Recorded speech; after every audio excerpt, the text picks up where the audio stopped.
राजकुमार वसुदेव के साथ संपन्न होने जा रहा है। चारों ओर हर्षोल्लास है, पर नियति आज कुछ और ही लिखने वाली है। नियति का लिखा कोई बदल नहीं सकता और जान भी नहीं सकता। हर्षित कंस ने अपनी प्यारी बहन देवकी का विवाह वसुदेव से संपन्न करके अपना कर्तव्य निभाया। आओ देखते हैं आगे क्या हुआ।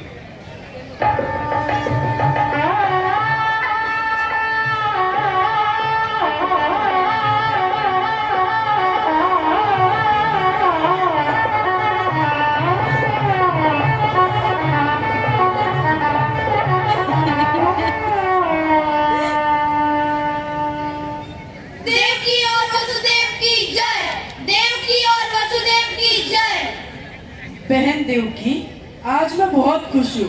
तुम्हारी शादी में हमने कोई कमी नहीं रहने दी। आज मैं स्वयं रथ चलाकर तुझे ससुराल तक विदा करूँगा।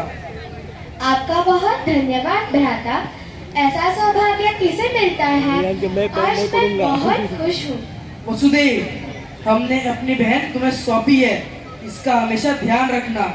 जी महाराज, मैं आपको वचन देता हूँ, किसी भी कारण देवी देवकी को कभी कोई कष्ट नहीं होगा। बहुत अच्छा, अब चलो, मैं खुद तुम दोनों को रथ में बिठाकर तुम्हारे घर तक छोड़ने जाऊंगा।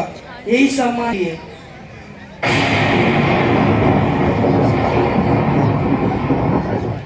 हे मूर्ख कंस, तू जिस बहन को इतने स्नेह से विदा कर रहा है, तुम्हारी मृत्यु उसी की कोख से जन्म लेगी।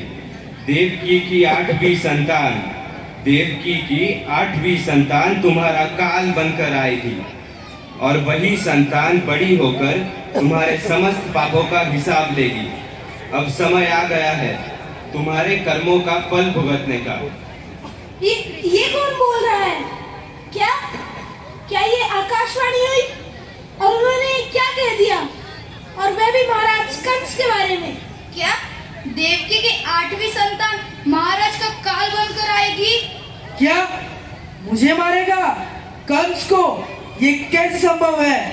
तू, तेरी संतान मुझे मारेगी? मैं आज ही तुझे खत्म कर दूंगा। तेरी कोई संतान ही नहीं होगी। रुकिए महाराज, रुकिए, देवकी निर्दोष है। वसुदेव, अगर तुम्हें अपने प्राण प्रिय हैं तो हट जाओ, वरना तुझे ही मार दूंगा। भ्राता, मैंने क्या किया? मैं तो आपकी बहन हूँ। अब तू बहन नहीं, मेरी दुश्मन है। तुम्हारी संतान मुझे मारेगी, इससे पहले मैं तुम्हें मारूंगा। महाराज सुनिए, देवकी को मत मारिए। क्यों नहीं मारू? बता। महाराज, आकाशवाणी ने कहा है 8वीं संतान, अभी तो कोई बच्चा है ही नहीं। अपने प्राणों की रक्षा करना मनुष्य धर्म है। वे अपने बचाव के लिए कुछ भी कर सकता है, इसीलिए जो मेरी मृत्यु का कारण है वो जीवित नहीं रह सकती।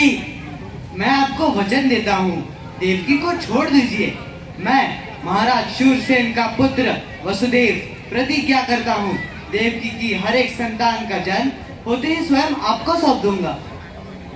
भ्राता, ठीक है, तुम्हारा वचन मैं स्वीकार करता हूँ, लेकिन क्या भ्राता?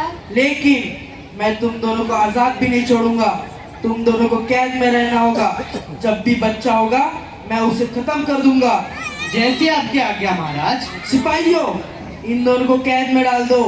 जी महाराज। भ्राता, मैं तो आपकी बहन हूँ, आप मुझसे ऐसे कैसे कर सकते हैं? बहन, अब तू मेरी दुश्मन है। तेरे बच्चे मुझे मारना चाहते हैं। जा, कारावास में अब अपनी जिंदगी बिता। धैर्य रखो देवकी, भगवान हमारे साथ है। भगवान? कोई भगवान नहीं आएगा तुम्हें बचाने। मैं ही भगवान हूँ यहाँ। आकाशवाणी कहती है मुझे देवकी की 8वीं संतान मारेगी। मैं उसके सभी